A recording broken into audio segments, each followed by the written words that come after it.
Ika-33 Kabanata. Sinabi ng Panginoon kay Moises, "Umalis ka sa lugar na ito, kasama ang mga mamamayang inilabas mo sa Ehipto, at pumunta kayo sa lupaing ipinangako ko kina Abraham, Isaac, at Jacob. Sinabi ko sa kanila noon na ibibigay ko ang mga lupaing ito sa kanilang mga salinlahi. Pauunahin ko ang anghel sa inyo, at itataboy ko ang mga Kananeo, Amoreo, Hiteo, Perezeo, Hiveo at Jebuseo sa lugar na iyon. Kayo lang ang pupunta roon sa maganda at masaganang lupain. Hindi ko kayo sasamahan dahil matigas ang mga ulo ninyo at baka mapatay ko pa kayo habang nasa daan." Nang marinig ng mga tao ang masasakit na salitang ito, labis silang nalungkot at hindi nila isinuot ang kanilang mga alahas, sapagkat iniutos ng Panginoon kay Moises na sabihin ito sa mga Israelita, "Napakatigas ng ulo ninyo. Kung sasamahan ko kayo, kahit nasa sandaling panahon lang, baka mapatay ko pa kayo. Ngayon, hubarin ninyo ang mga alahas ninyo hanggang sa makapagdesisyon ako kung ano ang gagawin ko sa inyo." Kaya hinubad ng mga Israelita ang mga alahas nila roon sa bundok ng Horeb. Ang toldang tipanan. Nakaugalian na ni Moises na itayo ang tolda malayo sa kampo. Ang toldang ito ay tinatawag na toldang tipanan. Pumupunta sa toldang ito ang sinumang gustong malaman ang kalooban ng Panginoon.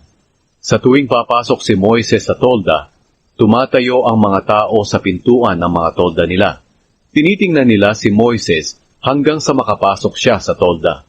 At habang naroon si Moises sa loob, bumababa ang makapal na ulap sa pintuan ng tolda, habang nakikipag-usap ang Panginoon sa kanya.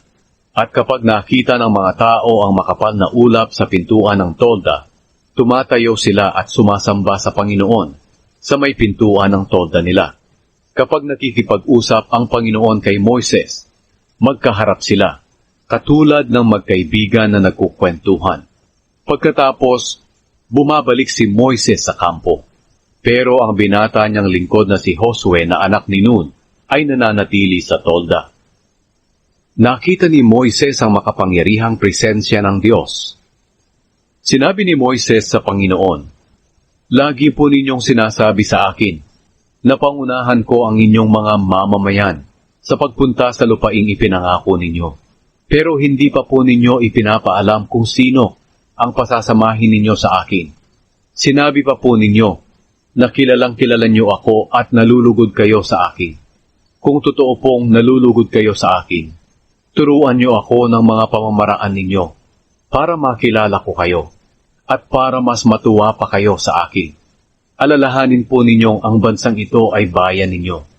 Sumagot ang Panginoon, "Ako mismo ang sasama sa iyo at bibigyan kita ng kapahingahan." Sinabi ni Moises sa kanya, "Kung hindi po ninyo kami sasamahan, huwag niyo na lang po kaming paalisin sa lugar na ito.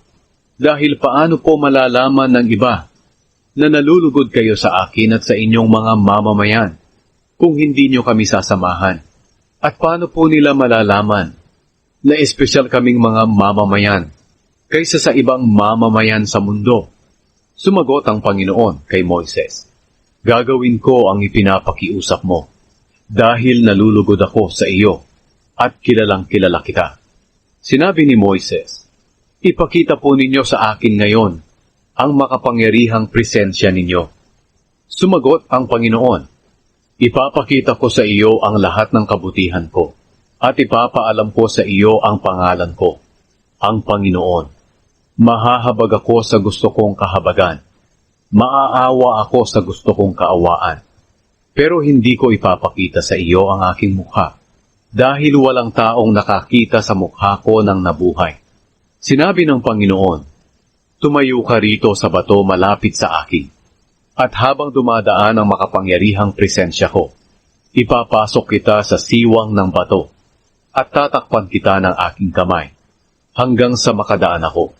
Pagkatapos tatanggalin ko ang kamay ko, at makikita mo ang likod ko, pero hindi ang aking mukha."